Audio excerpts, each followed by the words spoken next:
안녕하세요. 박지훈입니다. 하이퍼레저 패브릭에 대해서 발표하도록 하겠습니다. 일단 발표는 하이퍼레저 패브릭의 구성이랑 그리고 라프트 합의 알고리즘, 가시 프로토콜, 도커, 그리고 마지막으로 노에스큐엘에 대해서 발표하도록 하겠습니다. 하이퍼레저 패브릭은 조직, CA, 피어, 오더러, 채널, 클라이언트 이렇게 크게 6가지로 이루어져 있다고 볼 수 있습니다. 이 오른쪽 그림에서 또 그것을 나타내고 있는데요. 이 각각에 대해서 이제 설명을 드리도록 하겠습니다. 조직이라고 하는 것은 그 네트워크에 참여하고 있는 하나의 사용자 그룹의 단위입니다. 그러니까 이 조직별로 노드를 운영을 하고 있고 하나의 조직 내에서 이제 여러 사용자를 가질 수가 있습니다. 그러니까 어떤 특정 하나의 프로젝트에 대해서 여러 회사가 함께 이제 하이퍼레저 패브릭 네트워크를 이용을 해서 뭔가 그 프로젝트를 한다, 어플리케이션 개발을 한다 이러면은 그 각각 회사들이 그 네트워크의 하나의 패브릭 조직으로 참여를 할 수 있습니다. CA 같은 경우에는 말 그대로 인증을 하기 위한 것입니다. 그래서 각 조직들이 이제 그 자신들의 신원 관리나 아니면 그 조직에 속해 있는 사용자에 대한 인증을 위해서 CA를 운영을 하고 있고요. 그 CA는 조직이랑 사용자들에 대해서 디지털 증명서를 발급을 하고 각 조직들은 전부 이제 개별 CA를 사용을 하게 됩니다. 각각 조직들이 이제 다른 CA를 사용을 하고 있습니다. 피어는 그 사용자라고 볼 수도 있는데 피어 노드 이거는 조금 그 플로우에 관련한 내용인데 피어 노드는 오더러가 만든 블록을 검증을 하고 그 블록을 바탕으로 해서 이제 원장을 저장을 하거나 유지를 하게 됩니다. 그 클라이언트가 이제 트랜잭션을 요청을 하면은 그 체인 코드가 실행이 되는데 그 체인 코드의 실행을 피어에서 진행을 하게 됩니다. 그리고 피어는 그 실행 결과를 트랜잭션으로 만들어서 오더러에 전달을 하게 되고요. 각 조직별로 일정 개수의 피어 노드를 구성을 해서 네트워크에 참여를 하게 됩니다. 오더러도 하나의 노드인데 오더러는 그 좀 트랜잭션에 관해서 이제 피어로부터 트랜잭션을 뭐 결과를 요청을 받고 그리고 피어에다가 또 그 원장에 대한 데이터를 전달을 해주고 이러한 역할을 하고 있습니다. 그래서 오더러 같은 경우에는 그러니까 하이퍼레저 패브릭에서 이제 신뢰를 이루는 방식이 오더러와 체인 코드에 대한 보증 정책을 통해서 이루어지게 되는데요. 그러니까 이게 하나 혹은 여러 피어에게 같은 입력에 대한 체인 코드 실행 결과가 동일함을 보증을 받게 되고 그리고 체인 코드가 생성한 트랜잭션들이 오더러에 의해서 한 블록 내에서 같은 순서로 취합이 되게 됩니다. 그 오더러 노드에 대한 구성은 좀 다양하게 가능한데 하나의 조직이 전담을 하는 방식도 있고 여러 조직이 나눠서 같이 구성을 할 수도 있습니다. 그리고 이 합의를 이루는 방식이 패브릭 1점대까지는 버전 1점대까지는 카프카였는데 2점대로 넘어오면서 라프트로 변경이 되었습니다. 채널 같은 경우에는 논리적 개념입니다. 하나의 원장을 나타내는 것인데 그래서 논리적 개념이기 때문에 하나의 네트워크 내에서 채널을 여러 개를 만들 수가 있고 각각의 채널에 대해서 접근 권한을 다르게 설정할 수가 있습니다. 그래서 중요한 정보는 하나의 채널에다가 그 저장을 해 놓은 다음에 그 채널 자체에 대한 권한을 좀 다르게 설정을 해서 그 중요 정보를 보호하는 방법도 가능하고요. 이 피어 노드 같은 경우에는 그 자신이 속할 채널을 선택을 할 수가 있습니다. 그리고 하나의 노드에서 여러 개의 채널에 대한 서비스도 가능합니다. 같은 채널을 서비스하는 피어 노드들끼리는 동일한 원장을 가지고 있게 됩니다. 클라이언트는 말 그대로 클라이언트입니다. 그러니까 패브릭 네트워크를 사용하는 어플리케이션을 클라이언트라 부를 수가 있고요. 이 그 클라이언트에서는 네트워크 상에서의 정보를 조회를 할 수 있고 트랜잭션을 발생시킬 수가 있습니다. 그러니까 근데 그렇게 하기 위해서는 이제 본인의 유저 정보와 신원 정보와 그리고 네트워크 정보가 필요합니다. 그것을 이용을 해서 네트워크로부터 뭐 데이터를 조회를 한다라든지 트랜잭션을 일으킨다라든지 하는 작업을 수행을 할 수가 있고요. 클라이언트 같은 경우 클라이언트에서 이제 지원을 하고 있는 SDK의 언어는 Node.js, Java, Go 이렇게 세 가지가 있습니다. 그리고 체인 코드라고 하는 것은 하이퍼레저 패브릭에서 이용하는 계약과 같은, 그러니까 이더리움에서 이용하는 스마트 컨트랙트랑 비슷한 개념인데요. 트랜잭션이 이 체인 코드를 통해서 발생을 하게 됩니다. 이제 그 안에 비즈니스 로직 같은 게 당연히 들어있게 되고, 하나의 체인 코드 상에서 권한만 있다면은 다른 채널의 체인 코드에 대한 조회도 가능합니다. 그리고 특정 노드에만 체인 코드를 설치하는 것도 가능합니다. 라프트라고 하는 것은 하이퍼레저 2점대로 업그레이드가 되면서부터 새로 나타나게 된 합의 알고리즘입니다.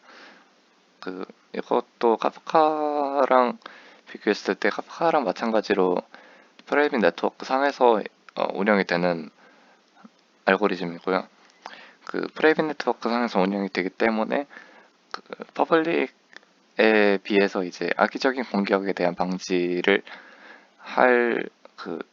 그렇게 좀 과도하게 할 필요가 줄기 때문에 조금 더 가볍고 빠른 그러한 성질을 가지게 됩니다. 팍소스 합의 알고리즘과 동일한 안정성을 가지면서 구현이랑 관리가 굉장히 쉽다라는 것이 장점입니다. 카프카와 동일하게 CFT를 이용을 하고 있고요. CFT를 이용을 하기 때문에 전체 노드 중에 과반수 노드에 이상이 장애가 발생하기 전까지는 정상적으로 동작하는 것을 보장을 합니다. 라프트 같은 경우에는 아까도 말씀을 드렸지만은 모든 노드가 정직하다라고 하는 가정하에서 동작을 하게 됩니다. 그렇기 때문에 프라이빗 네트워크에 더 적합한 것이고요. BFT와의 차이점은 블록이 체인에 추가가 되는 즉시 파이널리티를 가지게 되고 포크가 발생하지 않습니다. 파이널리티를 가지기 때문에 포크가 발생하지 않는 것인데요. 파이널리티라는 것에 대해서 설명을 좀 드리자면은 파이널리티라고 하는 것은 체인에 새로운 블록이 추가가 됐을 때 트랜잭션이 발생해서 체인에 새로운 블록이 추가가 됐을 때 그것을 되돌리지 못한다라고 하는 것을 나타내는 것입니다. 그래서 이 파이널리티는 확률적 파이널리티랑 절대적 파이널리티로 나뉘게 됩니다. 확률적 파이널리티는 파이널리티를 확률적으로 보장을 하는 것을 말합니다. 비트코인 같은 것이 이 확률적 파이널리티를 가지고 있고요. 절대적 파이널리티는 어떤 경우에도 블록을 되돌릴 수가 없습니다.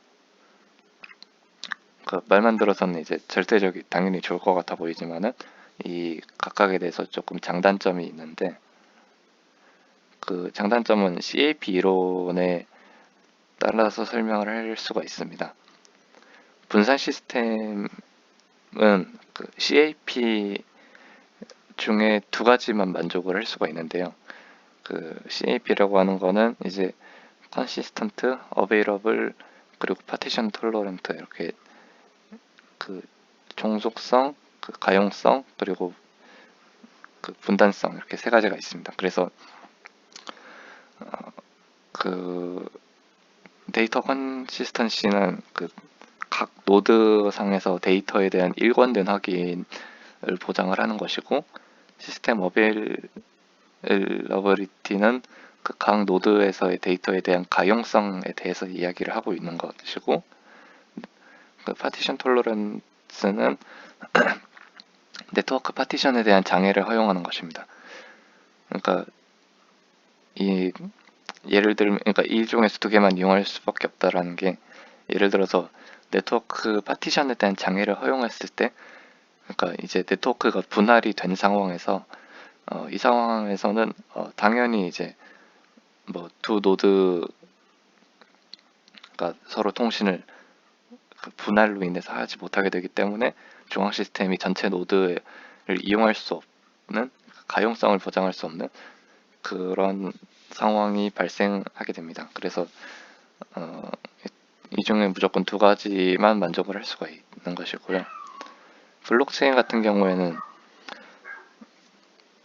기본적으로 그 파티션에 대한 장애를 허용을 하고 있기 때문에, 그래서 컨시스턴시와 어베이러빌리티 중에 하나만 보장을 할 수가 있게 됩니다. 그래서 아까 말씀드렸던 확률적 파이널리티와 절대적 파이널리티의 제일 차이점은, 이제 확률적 파이널리티에서는 어베이러빌리티를 보장을 하고, 절대적 파이널리티에서는 절대적 파이널리티 블록체인에서는 컨시스턴시를 보장을 하게 됩니다. 확률적 파이널리티 블록체인 같은 경우에는 네트워크 파티션이 발생을 할 경우에 각 파티션에 대해서 포크가 발생을 하게 됩니다.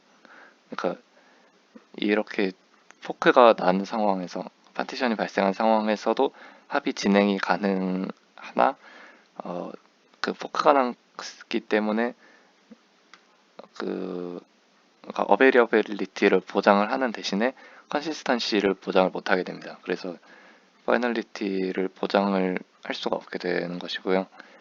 절대적 파이널리티 블록체인 같은 경우에는 주로 이제 뭐 투표를 통하는 그런 식으로 그 모든 노드끼리 서로 지속적으로 통신을 주고받는 그런 식으로 주로 알고리즘이 이루어지기 때문에 파티션이 일어났을 때에는 그런 투표가 불가능하기 때문에 어베일러빌리티에 대한 보장이 불가능합니다.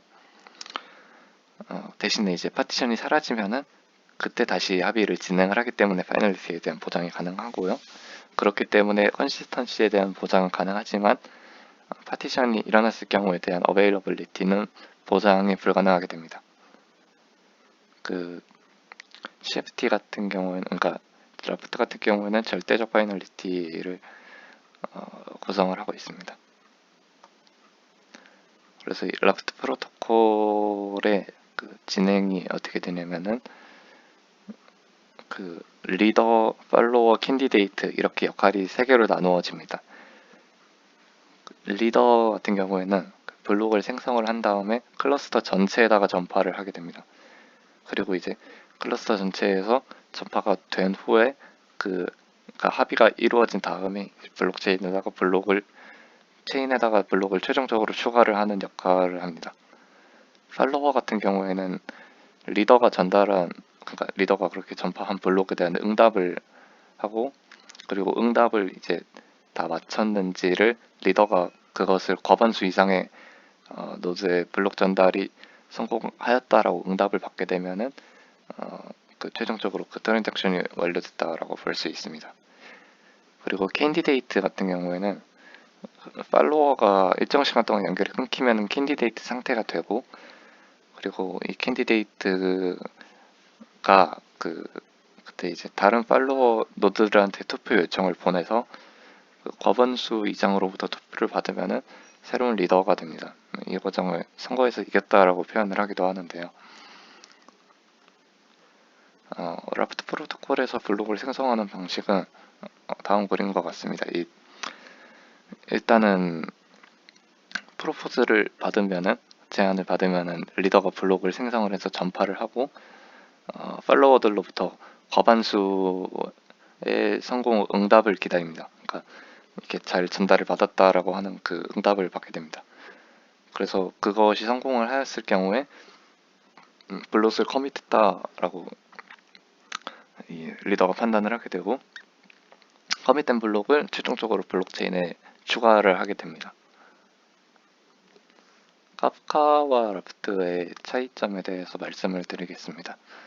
카프카는 그러니까 하이퍼레저 패브릭 1점대가 1.4까지 나오는데 1.4까지는 카프카를 이용을 하고요. 현재 나온 2.0, 2.1, 2.2는 라프트를 이용하고 있습니다. 이거 2점대에는 카프카 합의를 지원을 하지 않습니다. 일단 공통점은 둘 다 CFT 계열이라는 것인데, 카프카 같은 경우에는 원래부터 좀 이 대용량 처리 이런 거에 사용이 되고 있었던 알고리즘이기 때문에 카프카 같은 경우에는 조금 더 안정적이고 뭐 그렇게 말씀을 드릴 수가 있는데, 라프트의 최대 장점은 구현이 굉장히 간단하다, 관리가 굉장히 쉽다라고 하는 것이고, 림포크 트랜잭션 시의 성공률과 처리량이 라프트가 카프카보다 더 우수합니다. 하지만 그 트랜잭션 쿼리 과정에서는 카프카의 처리율이 라프트보다 우수하게 됩니다. 가시 프로토콜이라고 하는 것은 그 하이퍼레저 패브릭에서 이 피어들에게 오더러에서 전파를 하는 과정에서 이용하는 프로토콜인데요. 이것은 이제 가십이라고 하는 말 그대로 소문을 이용하는 방식입니다. 그러니까 전체 노드가 아닌 하나의 노드한테만 전달을 하더라도 그 전체 노드가 이 소문을 통해서 그 내용을 알게 되는 방식입니다. 이 소문의 특성상 중복으로 전달이 될 수도 있고 전달을 받지 못할 수도 있습니다. 그리고 이제 소문이 다 그렇듯이 직접적으로 전파를 하는 것이 아니기 때문에 그 거짓이 포함이 될 수가 있습니다. 이것을 다 감안하고서 생성이 된 게 가시 프로토콜인데요. 가시 프로토콜의 일단 그 시스템적 그 내용은 일단 어떤 합의를 직접 보는 게 아니라 그 특정 정보를 다수의 노드로부터 인증을 통해서 합의를 도출하는 방식으로 진행이 됩니다. 각 노드들끼리는 UDP나 TCP 통신을 통해서 서로의 메타 정보를 지속적으로 주고받고요. 각 피어들 같은 경우에는 원장과 채널 데이터를 브로드캐스팅 하게 됩니다. 이 가시 프로토콜이라고 하는 것은 블록체인 네트워크의 성능, 보안, 확장성을 최적화하기 위한 프로토콜입니다. 가시 프로토콜의 진행 방식은 일단 맨 처음에 소문을 퍼뜨리기 시작할 부트스트랩 노드가 필요합니다. 하이퍼레저 패브릭에서는 이것을 담당하는 피어를 앵커 피어라고 부르는데요. 이 노드는 주변 연결된 노드들이 살아있는지를 지속적으로 확인을 해야 합니다. 그렇기 때문에 그 가십이 전부 전파가 될 수 있기 때문에 계속 그 살아있는지를 확인을 해야 되고요. 그리고 각각의 노드는 그 자신이 알고 있는 다른 노드들에 대한 정보를 또 계속적으로 전파를 서로 해줘야 됩니다. 그리고 가십 같은 경우에는 그 부트스트랩 노드에서 특정 노드들을 랜덤하게 정해서 전파를 하게 되고, 그 가십을 한 번 퍼뜨리면 그 다음에 또 퍼뜨리진 않고, 그리고 한 번 가십을 받으면 그것이 또 왔을 때는 처리를 하지 않습니다. 이더리움과 하이퍼레저 패브릭의 차이가 이 가십에 대한 처리에 대한 차이를 조금 보이는데요. 이더리움 같은 경우에는 거짓을 수용을 하면서 신뢰를 만들지만은 하이퍼레저 패브릭은 그 인증을 통해서 그 거짓에 대한 원천 봉쇄를 하게 됩니다. 그 하이퍼레저 패브릭에서 가십이 어떻게 쓰이는지에 대한 설명을 하기 위해서 다음과 같은 그림을 첨부를 했는데요. 일단 첫 번째 1번 그림에서 같이 말씀을 드리면, 1번에서 클라이언트에서 피어들의 트랜잭션을 제안을 합니다. 그리고 피어들은 그 트랜잭션 시뮬레이션을 그 각자 진행을 해보고 그것에 대한 보증 응답을 클라이언트에 전달을 하게 됩니다. 그래서 그렇게 되면 이제 오더러의 트랜잭션이 제출이 되고요. 오더러에서는 그 제출받은 트랜잭션을 블록으로 만들고 그 블록을 피어들에게 전달을 합니다. 그리고 이제 최종적으로는 그 결과가 다시 클라이언트에 전달이 되는 것인데요.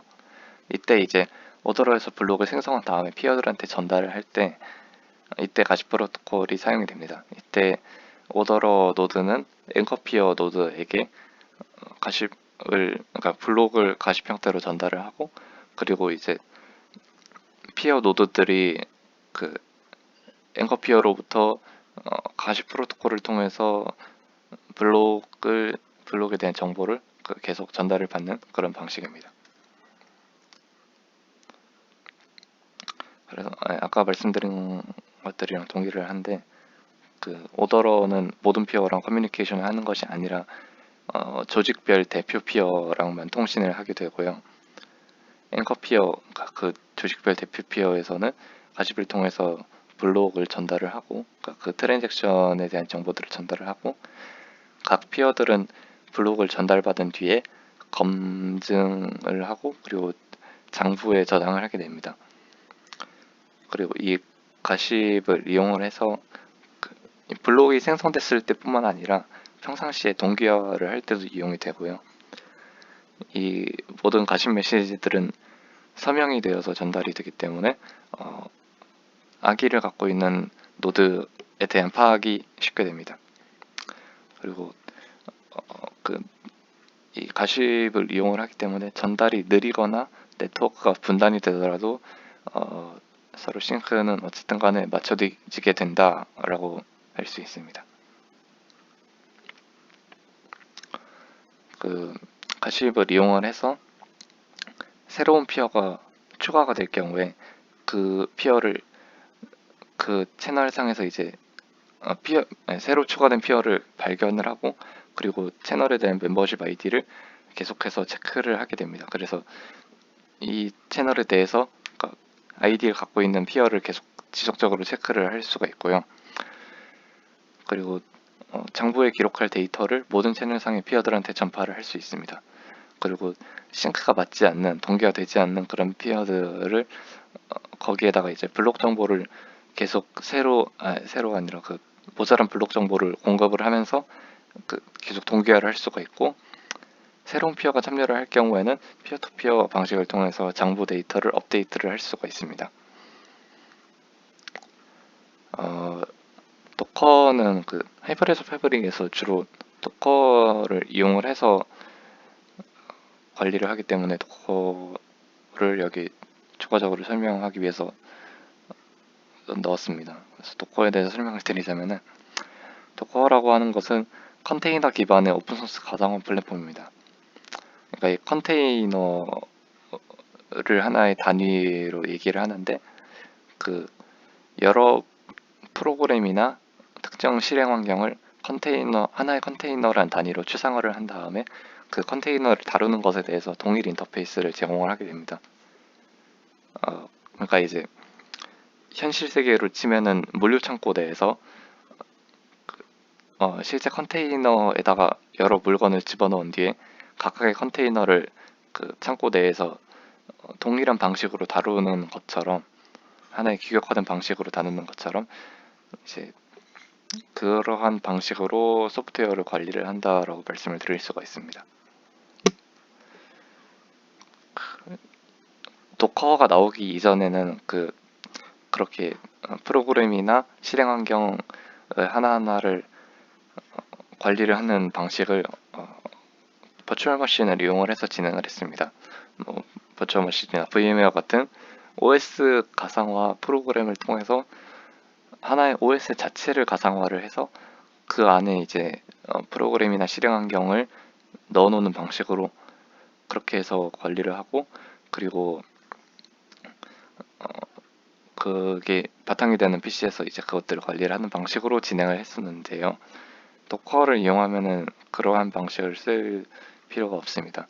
도커 엔진 위에 이 실행 환경이나 프로그램을 하나하나의 컨테이너로 묶은 것들을 관리를 하고, 그것에 대한 뭐 실행이나 뭐 중지 같은 거를 하면서 훨씬 더 편리하게 관리를 할 수가 있습니다. 컨테이너라고 하는 것은 아까 말씀드린 것처럼 프로그램이나 실행 환경을 묶는 하나의 단위라고 볼 수 있습니다. 이 이미지에서 나온 것처럼 뭐 1번 컨테이너에는 톰캣, 자바, 데비앙 데비앙 상에서 이제 톰캣과 자바 이렇게 묶을 수가 있고, 뭐 2번 컨테이너에는 PHP와 MySQL, 우분투 이렇게 묶을 수가 있고, 뭐 이런 식으로 각각의 컨테이너에다가 그것이 실행될 것을 묶어 놓은 다음에 커널 위에서 구동을 할 수가 있게 하고요. 과거에는 아까 말씀드린 것처럼 이제 VM을 각각 따로 두어서 각각 다른 OS 상에서 프로세스를 격리하는 방식을 통해서 이러한 작업을 진행을 했습니다. 이미지라고 하는 것은 그 컨테이너로 만들기 위한 파일입니다. 그러니까 그 컨테이너로 실행시키기 위해서 갖고 있는 파일들과 설정값들을 포함을 하고 있는 것입니다. 그러니까 아까 방금 전에 나왔던 데비앙 위에서 톰캣과 자바 이렇게 돼 있다 치면은 그것이 컨테이너가 되기 이전에 하나의 이미지 파일로 구성이 됩니다. 그래서 요 그림에서 나온 것도 동일한데, 이제 MySQL 워드프레스를 이용해서 MySQL을 이용을 한다라고 치면은 그것들을 하나의 이미지로 묶은 다음에 이 이미지를 도커가 있는 환경에서 가져가서 언제든지 실행시킬 수가 있습니다. 그래서 하나의 이미지로부터 뭐 여러 개의 컨테이너를 생성을 할 수가 있고요. 이 이미지에 나와 있는 것처럼, 여기 첨부 이미지에 나와 있는 것처럼 특정 환경을 이미지화 시켜서 여러 곳에 복사를 하는 것이 가능합니다. 그러니까 누군가 만들어 놓은 환경을 본인의 PC에 도커만 깔려 있으면 그 이미지를 받아서 똑같은 환경을 조성할 수 있는 뭐 그런 방식입니다. 도커 컴포즈라고 하는 거는 하나의 툴입니다. 그러니까 여러 개의 컨테이너를 이제 실행시키고 도커 애플리케이션의 정의를 하기 위해서 이용을 하는 툴이고요. 이 도커 컴포즈에서는 명령어를 이용을 해서 모든 서비스를 만들고 시작을 하게 됩니다. 컴포즈를 이용해서 개발이나 테스트, 단일 호스트 구성 등을 할 수가 있고요. 커맨드, 업, 스탑, 킬, 이그젝 이런 식의 커맨드들을 이용을 하는 것이 가능합니다. 마지막으로 NoSQL에 대해서 설명드리겠습니다. NoSQL을 이제 하이퍼레저 패브릭에서 광경 데이터베이스를 이용을 하는 것이 아니라 NoSQL을 이용을 하기 때문에 NoSQL에 대한 설명도 추가를 하였습니다. NoSQL이란 이제 아예 그냥 NoSQL이라고 설명하는 사람도 있고 나동리 SQL이라고 설명하는 사람도 있는데, SQL만을 이용하지 않는다 뭐 이런 식의 의미로 볼 수 있습니다. 그러니까 SQL을 사용하고 있는 대표적인 예시가 이제 광기형 데이터베이스 RDB를 들 수가 있고요. 아니면은 OLAP라고 하는 그런 방식도 SQL을 이용을 하고 있는데, 이제 NoSQL이라고 하는 것은 그림이 나온 것처럼 키밸류 형식, 그래프 형식, 도큐멘트 형식, 컬럼 스토어 형식 이런 식으로 좀 SQL을 직접 이용하지 않고도 데이터를 관리할 수 있는 그런 데이터베이스들을 말합니다. 그래서 여기서는 하이퍼레저 패브릭에서 이용을 하고 있는 키밸류 데이터베이스랑 도큐멘트 데이터베이스에 대해서만 설명을 하도록 하겠습니다. 키밸류 데이터베이스는 말 그대로 키와 밸류로 동작을 하게 됩니다. 단일 키, 그러니까 각각의 데이터는 하나의 키만 가질 수가 있고요. 키가 여러 개를 가지지는 못하고 단일 키를 통해서 밸류를 조회를 할 수가 있고, 그리고 밸류는 어떤 타입이든지 상관하지 않고, 이 그림에서 보면은 첫 번째랑 세 번째 인덱스는 제이슨 타입을 이용하였지만은 두 번째는 스트링, 네 번째는 숫자 타입 이런 식으로 타입은 상관이 없이 모두 이용이 가능합니다. 그래서 이 키밸류 데이터베이스는 좀 그런 식으로 간단한 데이터베이스이기 때문에 이것을 사용하기 적합한 경우는 세션 정보를 저장하거나 사용자 정보를 저장, 아니면은 뭐 XK 캐시에다가 이용을 할 수가 있습니다.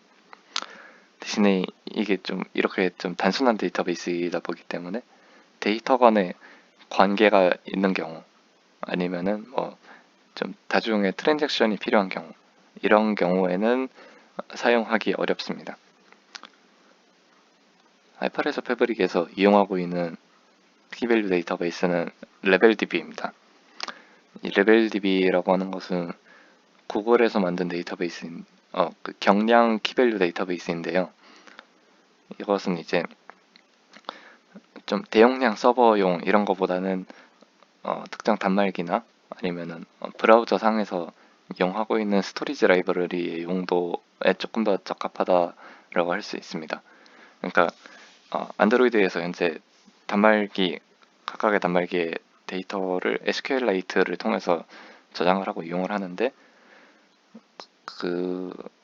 이런 식으로 단말기에서 이용을 하거나 아니면은 이제 HTML5 상에서 자바스크립트를 통해서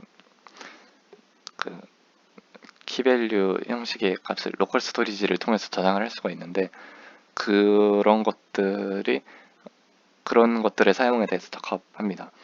다양한 언어에서 이용이 가능하고요. 그래서 장기적으로는 SQLite의 위치를 레벨DB가 차지할 것으로 좀 기대를 하고 있습니다. 레벨DB가 이제 또 뭐 다른 DB들과 비교를 했을 때가 이 첨부 이미지인데 대부분의 상황에서 훨씬 빠른 처리량을 보여주고 있고요. 대신에 이제 레벨DB가 조금 이슈가 몇 가지가 있습니다. 그 중에 이슈 중에 하나가 이 데이터를 하나의 디렉토리에 저장을 하기 때문에 확장성에 대한 이슈라든지 조금 뭐 그러한 보안성에 대한 이슈 같은 것도 존재를 합니다. 그 외의 이슈들은 대부분 키밸류 자체에 대한 이슈들인데, SQLite 같은 경우는 어쨌든 SQL을 이용하는 좀 RDB 형태의 그런 거기 때문에 조금 더 복잡한 작업도 가능했는데, 이 레벨DB 같은 경우에는 키밸류 데이터베이스이기 때문에 그러한 좀 복잡한 방식으로는 이용할 수가 없는 그런 좀 어쩔 수 없는 이슈들도 존재를 합니다. 그리고 도큐먼트 DB 같은 경우에는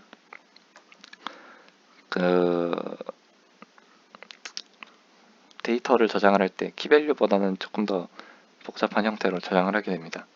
도큐멘트 DB가 이제 RDB에 좀 대체적으로 많이 쓸 수가 있는 그런 방식인데요. 도큐멘트 DB는 이제 RDB가 테이블 형태로 데이터를 저장했다라고 하면은 도큐멘트 DB는 XML이나 JSON, BSON 같은 거를 이용을 해서 그 도큐멘트를 저장을 하게 됩니다. 그렇기 때문에 JSON을 이용을 하기 때문에, 그러니까 주로 JSON을 이용을 하는데, 이렇기 때문에 이제 컬럼이 없고, 그렇기 때문에 당연히 스키마도 없게 되고요. 도큐멘트 내에 필드를 통해서 작동을 합니다. 이제 아까 키밸류랑 조금 비슷하기도 한데 필드를 통해서 이제 특정 밸류를 조회를 할 수가 있고요. 키에 대한 값이 도큐멘트가 될 수 있고, 키에 대한 값이 이제 배열이 될 수도 있고, 그러니까 이제 특정 키에 대해서 그 밸류가 뭐 다양한 값들이 될 수가 있습니다. 그것은 키밸류 데이터베이스랑 동일한데요. 키밸류와 다르게 이제 관계형 데이터베이스에서의 어떤 여러 가지 테이블에 대한 데이터를 하나의 도큐먼트 상에다가 모아놓을 수가 있습니다. 그것은 다음 페이지에서 조금 더 자세하게 설명을 드릴 건데, 일단 도큐멘트 데이터베이스의 예시로는 제일 많이 쓰는 게 이제 몽고DB나 카우치DB 뭐 이런 것들이 있고요. 왼쪽 사진이 관계형 데이터베이스고 오른쪽 사진이 도큐멘트 데이터베이스입니다. 이게 두 개가 이제 같은 거에 대한 내용을 나타내고 있는데, 오더라고 하는 테이블이 있고, 그리고 그 각각의 오더에 대한 상세 정보를 담고 있는 오더 디테일이라고 하는 테이블이 또 있습니다.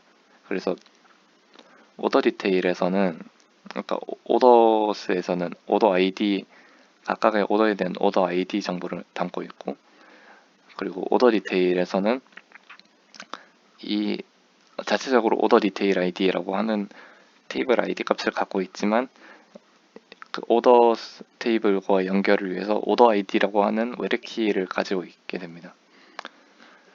그래서 이제 하나의 오더가 생성이 되면은 이것을 두 개의 데이터베이스에 나눠서, 그러니까 이게 뭐 정교화를 하고 안 하고의 차이기도 한데, 그 어쨌든 간에 조금 정교화를 많이 진행할수록 여러 개의 테이블에 나눠서 분산적으로 저장을 해야 된다라고 하는, 그렇기 때문에 이렇게 되면은 좀 리드라이트 속도에 대한 이슈가 생길 수도 있는데요.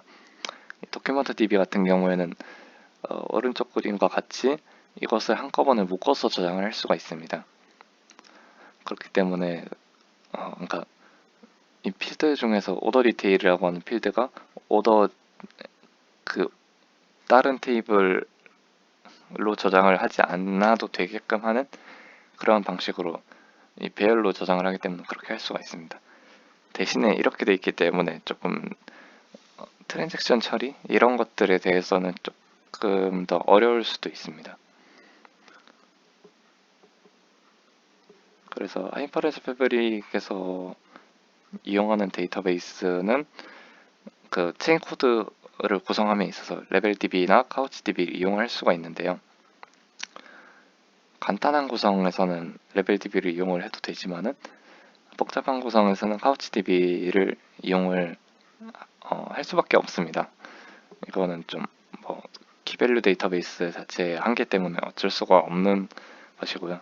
그래서 RDB를 쓰지 않고 키밸류 데이터베이스나 도큐멘트 데이터베이스를 사용을 하게 됩니다. 첨부 이미지 같은 경우에는 이제 각각의 피어 노드들이 그 카우치DB 값을 갖고 있는 것이고요. 이런 식으로 진행을 할 수가 있습니다. 감사합니다.